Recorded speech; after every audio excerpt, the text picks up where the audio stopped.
Iniciando a conversa de redação com a participação do Eduardo Costa, de volta nas férias, Júnior Moreira, a nossa economista Rita Mundim e o cientista político Malco Camargo. Você, ouvinte da Tchaia, também pode participar pelo WhatsApp do jornalismo 99996-7074.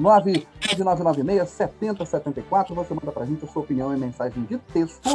Não esqueça de colocar o seu nome, o bairro ou a cidade de onde você está falando. Olha, a Prefeitura se reúne hoje com representantes de bares para discutir mais flexibilização no horário de funcionamento. Eu não estou ouvindo a rádio. Dois projetos importantes começam a tramitar.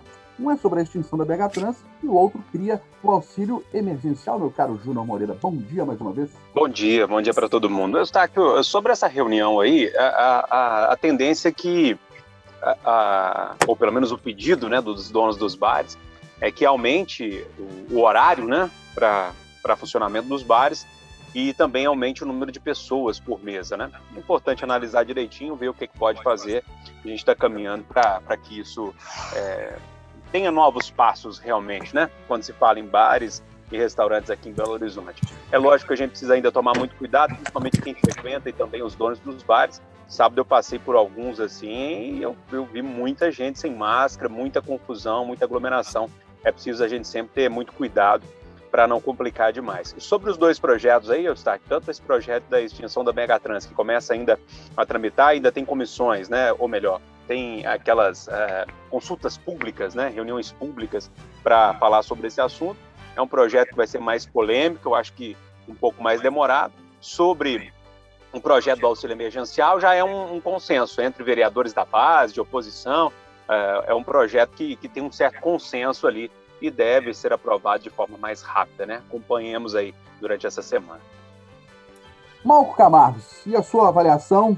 A Prefeitura se reunindo com representantes de bares para discutir mais flexibilização. Será que está na hora desse aumento do funcionamento? Os bares querem funcionamento até meia-noite. E a Câmara Municipal discutindo dois projetos importantes, extinção do BH Trans e a criação do auxílio emergencial. Bom dia para você, ótima semana. Bom dia, Eustáquio, bom dia, colegas, bom dia, Eduardo Costa, prazer estar ao seu lado nessa bancada. Bom, a capital dos bares quer muito voltar a ser o que era, mas em meio ao avançar de regras mais restritivas em países onde a vacinação está bem mais avançada, impactando inclusive o humor do mercado financeiro, como bem apontou a Rita Mundim em sua coluna nesse jornal, acho que devemos refletir muito sobre qualquer expansão. Nós estamos, Eustáquio, com esquema completo de vacinação em apenas 22% das pessoas. E com o esquema ainda incompleto, atingimos 57% da população adulta na capital. Temos muito a avançar ainda para que a vida possa retomar à normalidade. Ainda estamos no meio de uma tempestade e os gestores da pandemia da capital certamente vão avaliar os riscos e os benefícios dessa flexibilização. Já no caso da Câmara, né, são dois projetos muito importantes. Quanto ao auxílio emergencial, como o Júnior bem disse, ele é necessário sim, pois o fantasma da fome passou a assombrar muitos lares de Belo Horizonte. Agora, já a BH Trans, que finalmente começou a tornar público o seu modus operandi com o trabalho da CPI, já na primeira crítica, sucumbe e vem a proposta de uma nova forma de gerir o trânsito na capital. Eu gostaria de ver, antes do fim, uma nova forma de gerir o trânsito pela própria BH Trans, antes de anunciar a sua morte, como tem sido feito pelos gestores desta capital. E a sua avaliação, meu caro Eduardo Costa, seja bem-vindo de volta, bom retorno das férias, ótimo dia. Boa semana para todo mundo, abraço especial para o Malco, que é uma alegria tê-lo junto. No caso dos bares, a Prefeitura continua castigando mais os honestos, os organizados e os sérios. Todo mundo sabe que quem respeita a pandemia está sendo punido nessa crise. São os restaurantes maiores, os bares maiores, que estão cumprindo o protocolo e que, como disse o Matheus, que preside a associação que os representa, o vírus não escolhe hora para atacar. Então, o bar pode estar aberto 6 da tarde ou 2 da manhã. Tem que ter protocolo, cuidado. E quem tem, está pagando o preço. Quem não tem, está fazendo baile funk todo dia, está abrindo boteco, está abrindo a porta dos fundos. Passou da hora de ajudar essa gente. Passou da hora. E, além disso, na minha opinião, a Prefeitura sempre escolheu o que não devia fazer e escolheu errado a interlocução nessa questão. de fato, de direito pode até ser o sindicato, mas de fato quem representa bares e restaurantes é a Brasel, que nunca sentou com o prefeito para discutir o assunto. Agora, sobre auxílio emergencial e BH Trans, há controvérsia, viu? Eu acho que, e tenho defendido isso aqui historicamente, que o país tem que ter uma renda mínima para quem tem fome, mas acho que a prefeitura que devia focar única e exclusivamente no restaurante popular, para quem vai comer de graça, e no mais cuidar de movimentar a economia. Eu vejo com o pé atrás esse negócio de muita cesta básica. Agora, 100 merréis, eu gostaria de saber para que 100 merréis serve. Alguém vai dizer, mas serve para comer. Come no restaurante popular. E foca na criação de empregos, na geração de oportunidades. Em relação à BH Trans, aí eu preciso de um discurso maior, vou fazê-lo. Dia desses à noite, depois repito aqui. Eu sou de um tempo em que existia a Metrobel, que veio para resolver todos os problemas. Não resolveu coisíssima nenhuma. Aí criaram a Transmetro, que veio para substituir a Metrobel e resolver tudo. E não resolveu coisíssima nenhuma. Aí veio a BH Trans. Agora vai! E tinha um advogado defensor dos direitos humanos aqui, do consumidor, o Délio Marinho, falou assim, a BH Trans não pode multar, acabou com o direito dela de multar. E vem outro, e vem outro. E agora estamos acabando com a BH Trans para criar o Serviço Municipal de Transportes, que é o que tinha antes da Metrobel. Aí eu falei, mas vai melhorar? Vai, certo, daqui a 15 anos vai ter resultado. Conversa fiada, é minha opinião. E o José Batista de Betim, pelo WhatsApp, vai na mesma linha que você, Eduardo. Ele falou assim, BH Trans não vai extinguir nada, só vai mudar de nome. Era igual, era a Transmetro, Metrobel e passou a ser BH Trans. Vai continuar tudo do mesmo jeito. Você também acha, Rita Mundim? Bom dia para você mais uma vez. Bom dia, Eustáquio. Bom dia a todos. Eu acredito o seguinte, antes de você extinguir algo e criar outro, é necessário deixar bem claro, né, porque tudo isso é feito com dinheiro público, e são decisões políticas. Então, é necessário dizer e deixar bem claro por que a BH Trans está sendo extinta e o que o outro órgão fará que a BH Trans não fez. E aí fica a pergunta, por que a própria BH Trans não faz aquilo que o outro órgão fará? Então, é muita mudança de nome, mas sem mudança na prática, como bem disse o Eduardo. O Eduardo contou a história dos nomes que, na prática, não produziram resultado algum ou os mesmos resultados. Rita Mundim, olha, o preço do botijão de gás volta a subir em Belo Horizonte pela milésima vez, né? Segundo o novo levantamento do site de pesquisas do Mercado Mineiro. Botijão de 13 quilos está 17% mais caro desde janeiro. O produto chega a ser vendido a R$ 125 em Belo Horizonte. Por que isso acontece, Rita? A questão do preço de venda, a gente tem que patrulhar e vigiar, mas o que está acontecendo é a alta, né, do preço do barril de petróleo no mercado internacional. Então, vou dar a notícia boa. Ontem foi firmado o acordo, eu venho chamando a atenção aqui para isso, ontem finalmente foi firmado o acordo da OPEP+, que é a Organização dos Países Exportadores de Petróleo e seus aliados, para o aumento na produção de petróleo em 400 mil barris dias, todo mês a partir de agosto. Só para vocês terem uma ideia, agora o preço do barril de petróleo está em queda de 3%.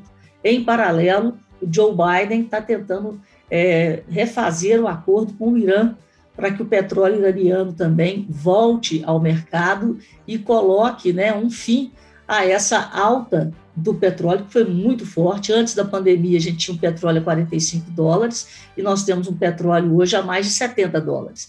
Então, o que houve foi realmente quase que um oligopólio global, controlando a produção e impactando preços. A tendência agora, com esse acordo e com a provável retomada do acordo com o Irã, é que o preço do barril de petróleo caia, e aí sim a inflação global não é um fenômeno no Brasil, está preocupando todo mundo, a inflação global ceda e chegue na ponta do consumidor com a queda de preço de combustíveis e do gás.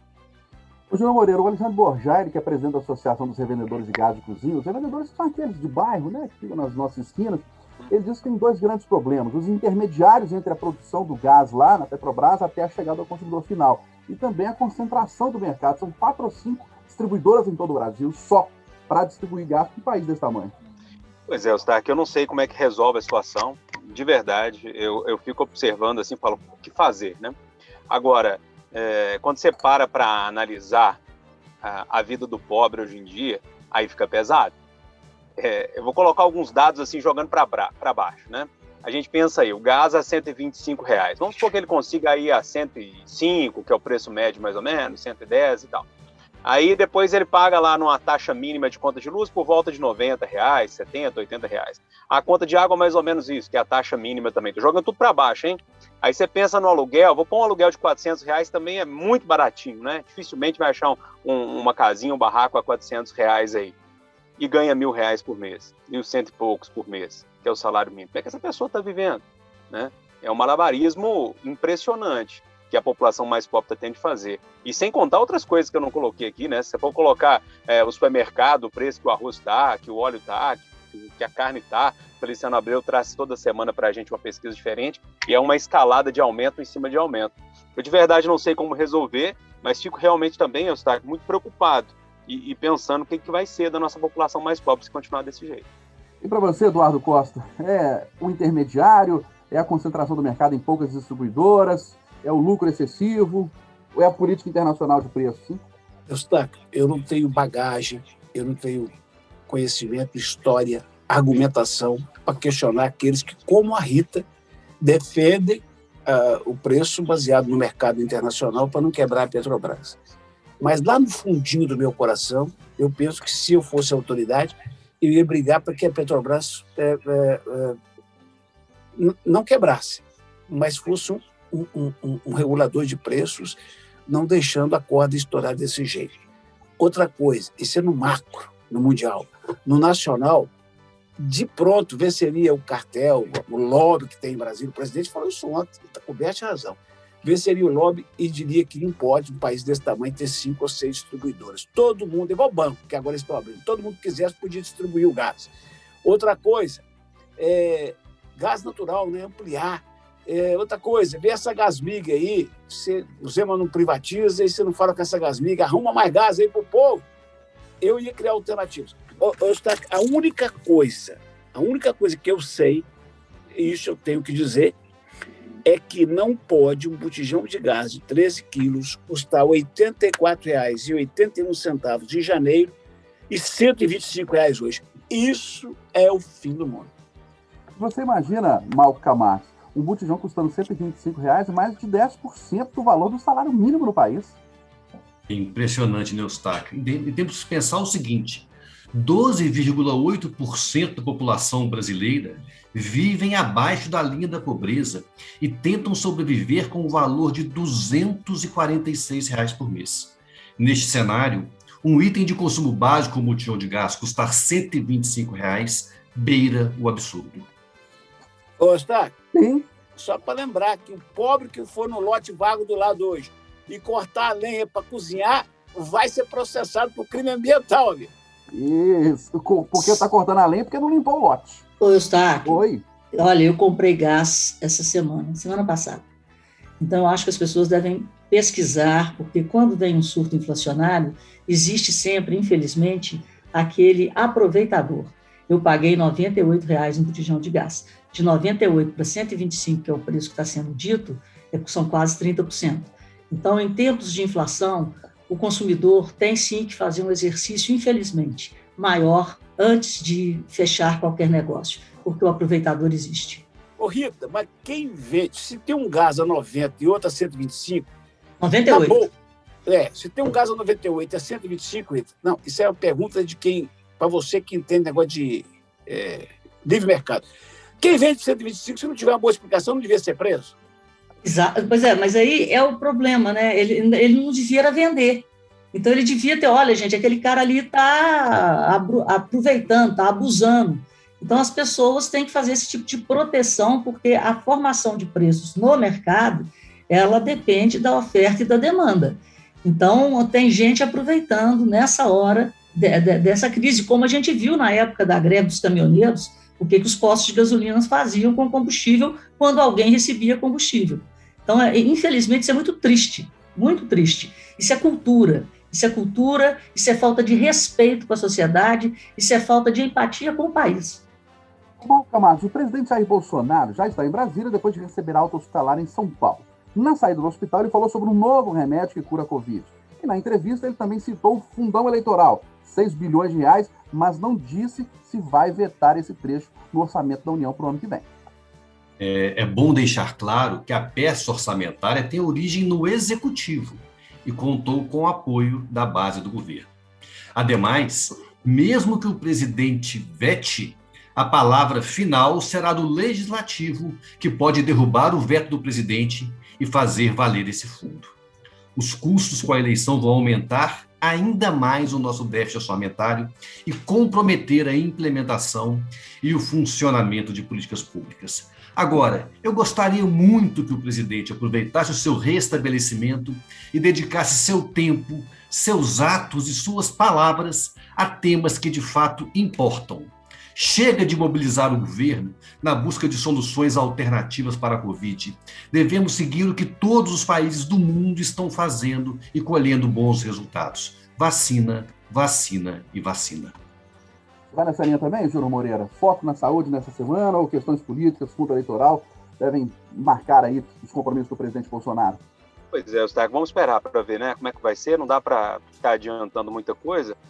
Sobre o fundão, Eustáquio, esse assunto tomou conta das redes sociais durante o fim de semana, né?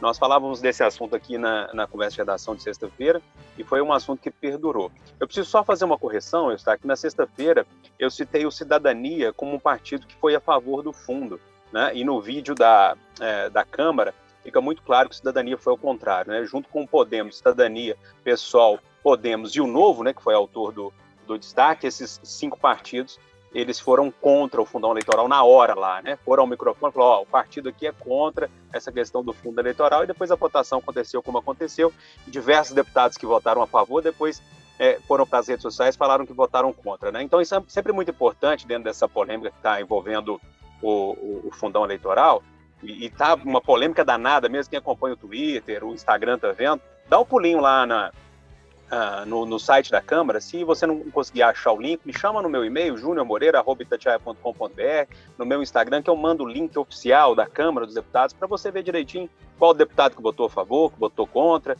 nessa LDO junto com o fundo eleitoral, né? Agora, tá nas mãos do presidente, né, Eustáquio?